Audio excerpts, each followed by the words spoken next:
ប្រធានបទលើកនេះយើងនិយាយពីផែនការប៉ុន្តែផែនការនេះគឺយើងនិយាយតែមួយឆ្នាំទេព្រោះថាជាទូទៅមនុស្សយើងបើយើងអត់មានផែនការវាប្រៀបដូចជាយើងកំពុងតែអុំទូកនៅកណ្ដាលសមុទ្រណាដែលមើលអត់ឃើញកោះត្រោយអញ្ចឹងយើងអត់ដឹងថាយើងត្រូវទៅណាអញ្ចឹងយើងនឹងអត់មានទឹកចិត្តក្នុងការខំប្រឹងទៅមុខរួចបើផែនការរយៈពេលខ្លីពេកទៅមួយថ្ងៃពីរថ្ងៃអីយើងមានអារម្មណ៍ថាធ្វើតែបន្តិចអស់បាត់ហើយអញ្ចឹងខ្ញុំចង់លើកទឹកចិត្តអ្នកទាំងអស់គ្នាឲ្យរៀបចំផែនការរយៈពេល1ឆ្នាំមួយឆ្នាំវា365ថ្ងៃអញ្ចឹងបើសិនជាយើងព្រៀបតិចខ្លួនដល់ហ្មងអញ្ចឹងយើងអាចគិតមើលថាតើមួយឆ្នាំហ្នឹងយើងចង់ achieve លើអីខ្លះចង់សម្រេចគោលបំណងអីខ្លះអញ្ចឹងណាបាទបើសិនជាយើ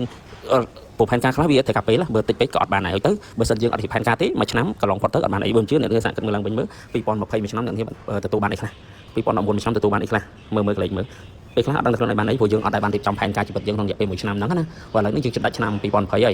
យយើងចិត្តចូល2021អញ្ចឹងយើងគួរតែគិតឡើងវិញថាតើក្នុងឆ្នាំ2021មួយឆ្នាំពេញហ្នឹងណាតើយើងចង់សម្រេចអីខ្លះបានខ្ញុំចង់ឲ្យអ្នកនេះរៀនគិតឡើងហើយទៅសរសេរណាសរសេរចុះនៅអ្វីដែលខ្លួនឯងចង់សម្រេចបានហើយទៅខ្ញុំចង់ប្រាប់ថានៅក្នុងផែនការអ្វីដែលសំខាន់ជាងគេគឺកាតព្វកិច្ចអ្នកនេះត្រូវគិតថាការសេផែនការហ្នឹងគឺផ្អែកទៅលើកាតព្វកិច្ចរបស់យើងមុនគេថាតើរងថ្ងៃយើងជានរណាគេអាហ្នឹងមុនដំបូងគេមុននឹងសេអូមកថាយើងជានិស្សិតអញ្ចឹងជានិស្សិតអ្វីដែលជាកាតព្វកិច្ចរបស់និស្សិត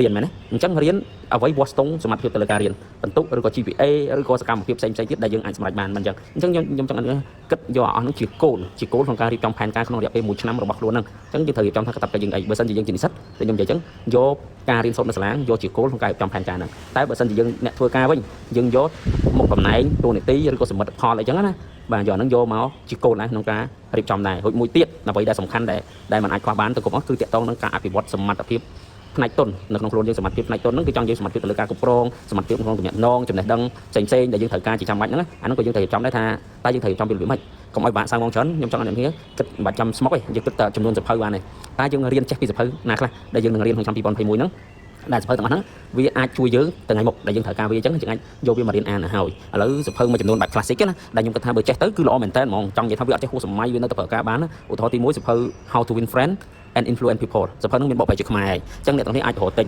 យកអានវាបានច្រើនដងគឺអត់ចេះខុសអានទៅហើយហ្នឹងអាហ្នឹងគឺតាក់ទងនឹងការអភិវឌ្ឍតាក់ទងទៅនឹងក្នុងខ្លួនពោះចំណេះដឹងតាក់ទងតំណែងគឺសំខាន់ណាការនិយាយស្ដីប្រស្រ័យតាក់ទងមួយមនុស្សតែយើងចេះទៅគឺអត់ពិបាកហ្មងឬការងារក៏ស្រួលតំណែងមួយមនុស្សក៏ស្រួលអ្នកជិតខាងក៏ស្រួលនិយាយចឹងវាចាំបាច់ហ្មងណាគេចូលចិត្តរាប់អានយើងហ្មងកាលណាយើងចេះប្រើប្រាស់ពាក្យសម្ដីឲ្យត្រឹមត្រូវចឹងណាហើយសភៅទី2យើងអាចមើលទៀតសភៅ How to Stop Worrying and Start Living អញ្ចឹងទៅធ្វើម៉េចបញ្ឈប់អាទុកព្រួយរបស់យើងហ្នឹងធ្វើម៉េចជីវិតយើងស្រស់បំព្រងឡើងអញ្ចឹងណាអញ្ចឹងយើងអាចរកសភៅពីរហ្នឹងយកមកអានឲ្យចប់ប៉ុន្តែមិនតែពីខ្មែរវាមានច្រើនទៀតអានេះខ្ញុំគ្រាន់តែណែនាំបែបថា classic ហ្នឹងមានន័យថាវាធម្មតាពីទូទៅដែលយើងគួរតែចេះអញ្ចឹងណាហើយសភៅបន្តទៀតអ្នកអាចអាន7 habits ណាបើសិនជាយើងនៅក្មេងៗយើងអាច7 habits for teen ណា7 habits of highly effective teen គឺសរសេរសម្ដៅយុវវ័យអញ្ចឹងយើងអាចអានព្រឹងហ្នឹងតែបើយើងជាមនុស្សរាងចាស់មានកូនមានគ្រួសារមានកូនអីយើងអាចអាន7 habits of highly effective people សភៅអស់ហ្នឹងក៏មានបកប្រែជាខ្មែររួចដែរយើងអាចរកទិញយកមកអានប្រភេទ classic ហ្នឹងគឺជួយ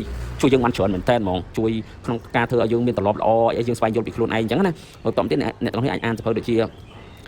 The Miracle Morning ក៏ជួយបានច្រើនដែរដើម្បីយើងមានទម្លាប់ល្អក៏ពេលផឹកអីចឹងណាហើយយើងរៀបចំចឹងហ្នឹងបញ្យល់ច្រើនតាំងពី meditation ក៏មានបរិញ្ញានៅក្នុងហ្នឹងខ្លះដែរអញ្ចឹងយើងអាចយក concept របស់ហ្នឹងយកមកអភិវឌ្ឍខ្លួនអ្នកនេះអាចរើសឲ្យបាន5ក្បាលទេយ៉ាងតិចក្នុងរយៈពេល1ឆ្នាំមិនមែនយកមកអានឲ្យចប់ទេរៀនឲ្យចេះឲ្យបានយ៉ាងហោច 30% ពីក្នុងសភៅអស់ហ្នឹងណាតាំងចិត្តខ្លួនឯងគឺរៀនឲ្យចេះអញ្ចឹងយើងអានច្រើនដងស្វែងយល់ច្រើនដងមួយក្បាលយើងអាចចំណាយពេលមួយខែទៅដើម្បីអានឲ្យចប់មួយក្បាលហ្នឹងប៉ុន្តែអានចប់ហ្នឹងមិនមែននិយាយថាចប់ម្ដងឯក្នុងខែហ្នឹងចប់ឲ្យបាន3 4ដងអញ្ចឹងណាមួយក្បាលយើងអាចមួយអាទិត្យពីរអាទិត្យអញ្ចឹងចប់ហើយយើងសារទៀតអញ្ចឹងទៅអាន2 3ដងអញ្ចឹងទៅអញ្ចឹងវាធ្វើឲ្យយើងយល់ដឹងបានច្រើនអញ្ចឹងណាអញ្ចឹងដើម្បីអានអញ្ចឹងបានគឺថាយើង block time មួយថ្ងៃអាច2ម៉ោងអញ្ចឹងណាបាទ2ម៉ោង1ម៉ោង2ម៉ោងចឹងរាល់ថ្ងៃយើងដើម្បីអានហើយចុងសប្តាហ៍យើងអាចចំណាយពេលអានច្រើនតិចទៅប៉ុន្តែដូចខ្ញុំនិយាយអញ្ចឹងការងារអស់ហ្នឹងគឺយើងត្រូវតែយកវាមកដាក់ការងារសំខាន់ទី2ការងារសំខាន់ទី1គឺការងារដែលជាកាតព្វកិច្ចរបស់យើងសិនឧបមាថាយើងជានិស្សិត homework សាលាគឺត្រូវតែបញ្ចប់សិនផុតពីបញ្ចប់ហើយគឺសភៅអស់ហ្នឹងដែលត្រូវអានផុតពីសភៅអស់ហ្នឹងបានធ្វើការងារដែលផ្សេងទៀតអត់សំខាន់ឧទាហរណ៍មើលរឿងអញ្ចឹងទៅឬក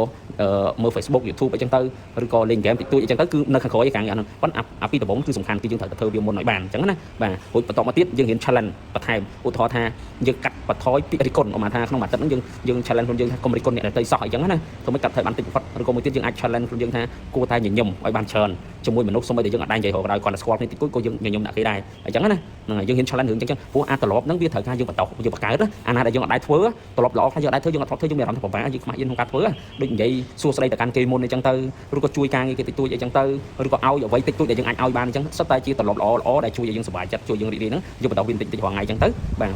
challenge រឿងហ្នឹងបន្ទាប់ពីយើងអានទៅយើងអាច challenge អាជីពប្រចាំថ្ងៃរបស់យើងហ្នឹងមួយទៀតខ្ញុំចង់ឲ្យគ្នារៀនណាគឺរៀនគោរពពេលវេល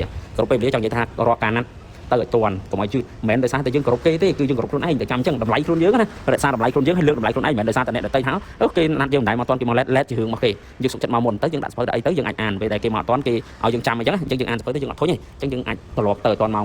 ណាត់គឺណាត់ត្រូវតែទៅតាន់ត្រឡប់ចឹងហ្មងអារឿងអស់ហ្នឹងអញ្ចឹងទៅបាទត្រឡប់អញ្ចឹងទៅរៀនត្រឡប់មួយទៀតគឺត្រឡប់ពោលពាក្យសរសើរដូចជួបមនុស្សអញ្ចឹងដូរពាក្យត្រឡប់ផ្អាប់ទៅជាសរសើរវិញព្រោះទាំងអស់ហ្នឹងយើងអាចរៀនព្រោះបើយើងអត់រៀនទេយើងត្រឡប់ទៅផ្អាប់គ្នាសោចអញ្ចឹងវាត្រឡប់អត់ល្អទេប៉ះយើងផ្អាប់ចំមិត្តភក្តិយើងណាម្នាក់ឬក៏មនុស្សដែលយើងទៅស្គាល់គ្នាគាត់ sensitive ខ្លាំងឬក៏គាត់មានរបួសផ្លូវចិត្តពីក្មេងមកដែលយើងអត់ដឹងអញ្ចឹងវាអាចធ្វើឲ្យប៉ះពាល់អារម្មណ៍ផ្លូវចិត្តគាត់ខ្លាំងអាចនិយាយវាអាចមានរឿងផ្សេងៗទៀតកើតឡើងដែលយើងនឹកស្មានដល់ក៏អាចបំផ្លាញអនាគតអ្នកណាម្នាក់ក៏អាចថាបានអាពាក្យផ្អាប់ហ្នឹងអញ្ចឹងយើងរៀនត្រឡប់ប្រើពាក្យសរសើរកាលណាយើងរៀនត្រឡប់ប្រើពាក្យសរសើរគេក៏សប្បាយចិត្តយើងក៏សប្បាយចិត្តអញ្ចឹងទោះបីយើងមិនបានទៅវត្តធ្វើបុណ្យក៏យើងបានបុណ្យដែរកន្លែងហ្នឹងណាគឺយើងធ្វើបុណ្យបាច់អស់លុយមួយរៀលទេគ្រាន់តែត្រឡប់រៀនពោលពាក្យសរសើរពោលសរសើរហ្នឹងអត់បានយើងគ្រាន់តែនិយាយចំណុចល្អរបស់គេបានហើយកុំប្រលើសយើងឃើញចំណុចល្អយកចំណុចដែលគេល្អនឹងនិយាយគេស្រាប់វិញទៅអាហ្នឹងគ្រាន់ថាសរសើរហើយឃើញអញ្ចឹងយើងរៀនក្នុងមួយឆ្នាំហ្នឹងគឺយើង challenge រឿងហ្នឹងឲ្យបានយើងទៅសេ note ចុះមកយើងត្រូវធ្វើអីខ្លះហើយយើងប្រឡំឡើងមើលវាអញ្ចឹងដើម្បីឲ្យយើងចាំកុំឲ្យភ្លេចខ្លួនព្រោះពេលខ្លះយើងភ្លេចតាអត់ដឹងថាយើងត្រូវធ្វើអីអញ្ចឹងប្រឡំមើលថាអូការងារឆ្នាំនេះខ្ញុំត្រូវធ្វើអីខ្លះអញ្ចឹងណាមើលមួយថ្ងៃឲ្យបាន